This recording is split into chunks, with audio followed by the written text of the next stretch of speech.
అది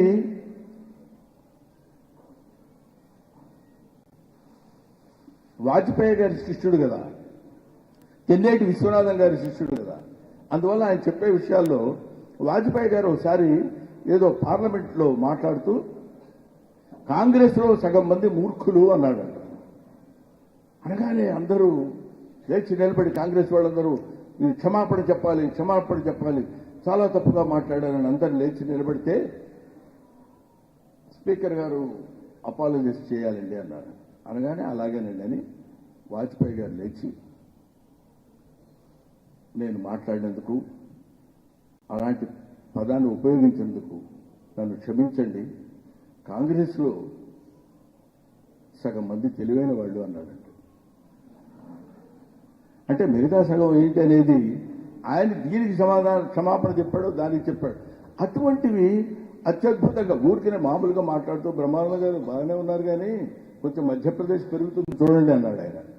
మధ్యప్రదేశ్ అంటే అప్పట్లో మధ్యప్రదేశ్ మనిషికి ఉండేటువంటి ఈ పుట్ట భాగాన్ని అట్లాంటివి అలవోకగా మామూలుగా ఆ భాష మీద ఆయనకున్నటువంటి పట్టు మమకారం, ఆయనకున్నటువంటి ఇష్టం, అటువంటి ఇన్ని రకాలైనటువంటివి కాకుండా రాజకీయ నాయకుడు కాదు ఆయన, రాజనీతి నాయకుడు, పొలిటికల్ సైన్స్ తెలిసిన వాడు, రాజకీయ శాస్త్రవేత్త.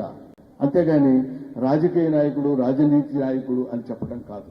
ఎక్కడైనా మచ్చ తెలియనటువంటి ఈ రోజుల్లో ఫలానా అనగానే వాడి మీద వెంట ఎన్నున్నాయో ఏమున్నాయో అన్ని చూపించగలిగినటువంటి మచ్చలేని మహానేత వెంకయ్య నాయుడు గారు.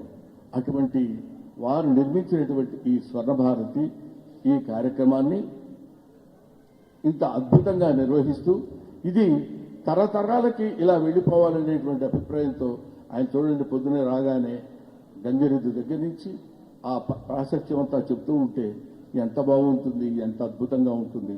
అందరం కలిసి చేసుకునేటువంటి సంక్రాంతి పండుగ రోజు.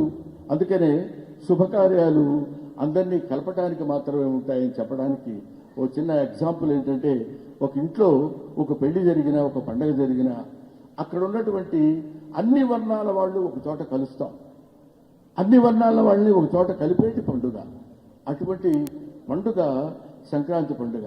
సున్న వేయటానికి ఒక వర్ణస్థుడు వస్తాడు, కాలి గోళ్లు తీయటానికి ఒక వర్ణస్థుడు వస్తాడు, మంగళసూత్రం చేయడానికి ఒక వర్ణస్థుడు వస్తాడు. ఇలాగా వాళ్ళందరూ కలిసి ఒక అద్భుతమైనటువంటి కార్యక్రమాన్ని నిర్వహించేటువంటి పండుగే వివాహం. ఇలాంటి వ్యవస్థల్ని మన పండుగ రోజుల్లో మనం జరుపుకుంటూ హాయిగా పండిన పంటంతా ఇంటికి ధాన్యం రూపంలో ఇంటికి వచ్చేటువంటి అద్భుతమైన పండుగ సంక్రాంతి పండుగ.